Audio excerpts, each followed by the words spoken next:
وإذ يرفع إبراهيم القواعد من البيت وإسماعيل ربنا تقبل منا إنك أنت السميع العليم ربنا واجعلنا مسلمين لك ومن ذريتنا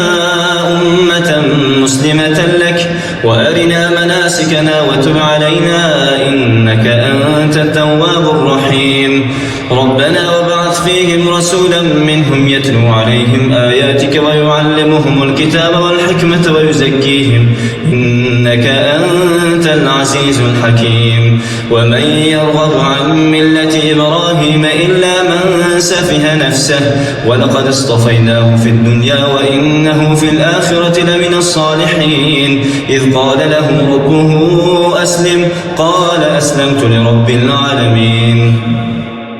ووصى بها إبراهيم بنيه ويعقوب يا بني إن الله اصطفى لكم الدين فلا تموتن إلا وأنتم مسلمون أم كنتم شهداء إذ حضر يعقوب الموت إذ قال لبنيه ما تعبدون من بعدي قالوا نعبد إلهك وإله آبائك إبراهيم وإسماعيل وإسحاق إلها واحدا ونحن له مسلمون تلك أمة